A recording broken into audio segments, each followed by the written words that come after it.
So, hello po mga ka-DIY, magandang araw na naman sa atin dyan. So, ngayon po ay tuturuan ko po kayo kung paano mag-install ng CPU or Central Processing Unit or processor sa ating motherboard. So, ang install po natin ay isang Ryzen 3 po mga ka-DIY. So, samahan nyo ako sa pag-install. So, ang mga kailangan natin sa pag-install ay isang screwdriver, ini screwdriver, at saka kailangan natin ng thermal paste. So, kasi hindi natin yan ma-install yung heatsink fan natin kung walang thermal paste. Kaya samahan nyo po ako mga ka-DIY. So, ito po mga ka-DIY, mag-install na tayo ng ating CPU. Ito po yung CPU natin, binaliktad ko po para po hindi po masira yung pin or hindi matwist yung mga pin natin. So, ito po yung heatsink fan niya at ito po yung thermal paste natin. So, ito po yung install natin. Ryzen po na processor or CPU. Yan. Yan, Ryzen. So, kung mag-install tayo ng CPU, kailangan po natin ng screwdriver at saka tanggalin lang po natin tong apat na to. So, ito, apat. Yan, tatanggalin lang po natin yan. Yan, tanggal. Ito. Tanggalin natin yan. Yan. Yan. So, ito pong board na to. Yung iba kasi, yung mga board, may takip po yung processor socket ng isang motherboard. Ito, wala pong takip. Yan. So, maingatan nyo po na huwag pong malagyan ng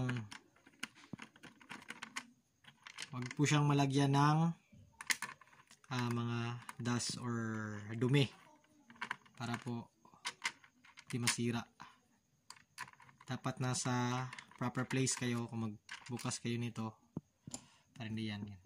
Yan po, tinanggal ko na po at siguro natin i-unlock. Yan po, ito po, i-unlock ko to. Ito, unlock lang po natin. Yan lang, na-unlock na yan. Tapos yan po, yan, itong Ryzen na to. Yan. Tapos, hanapin nyo po yung guide na may triangle. So, kung makikita nyo, ito po. Yan.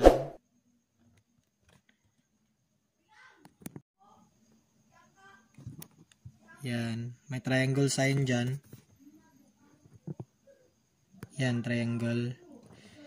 At saka, itong processor natin, may triangle din. Yan, ito po, yung triangle niya. Yan, triangle.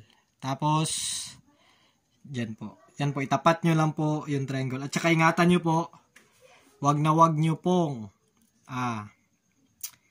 bitawan or mabagsak to. Kasi once na isang pin dyan ay nahinang, sakit po sa ulo yan. So, yan, ilalagay lang po natin. Yan. So, AM4 ang socket na to at CPU. Yan. Nilagay ko na po. Yan. Yan na po. Tapos, i-lock natin. I-lock natin. Yan. So, tapos na po. Yan.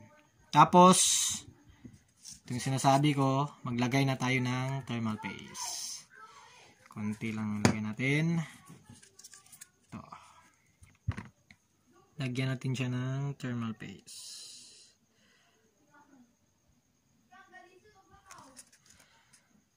Yan, lalagyan natin siya ng thermal paste.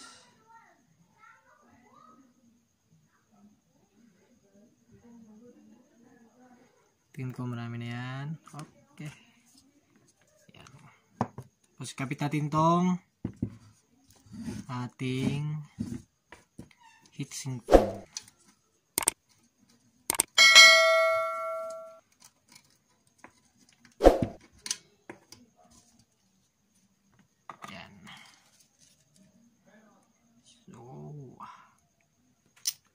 So, tip ko sa inyo, hanapin nyo kung saan mas pabor yung para sa ating 4-pin.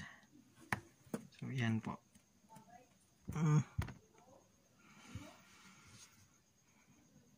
Yan.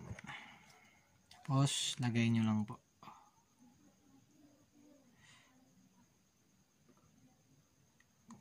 Yan. Matik na po yan.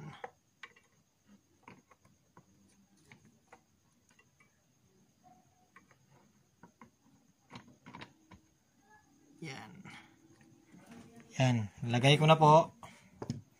Tapos, higpitan lang po natin. So, una dito. Tapos, wag mo nang higpitan ng full. Dapat dito rin.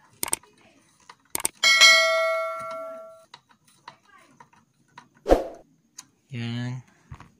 Tapos dito.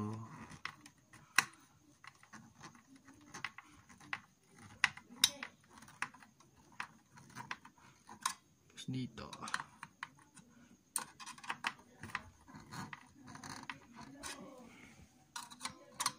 Dapat kapag nag-con kayo dito, dapat sakto lang, wag nyo siyang sobrahan sa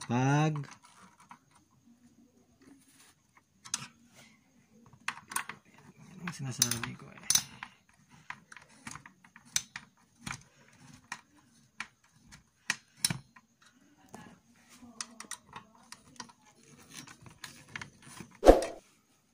Yan.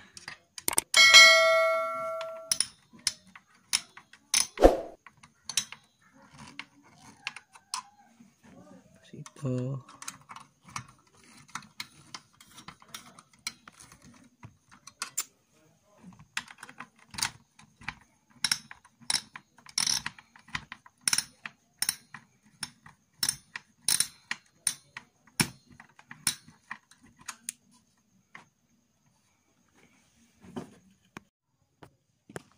So, ayun po mga ka-DIY. Dito muna, tapos dito. Yan. Tapos ko na po siyang higpitan. So, wag nyo masyadong higpitan mga ka-DIY. Kasi baka ma-press yung ating processor, masobra at baka masira po siya mga ka-DIY. So, yan. Pagkatapos, ay kabit lang po natin itong kabit na po natin yung 14 ating heatsink fan. Dito po, yan. Diyan po natin siya ikabit sa may white. Yan. Press lang po natin. May guide naman yan. Yan.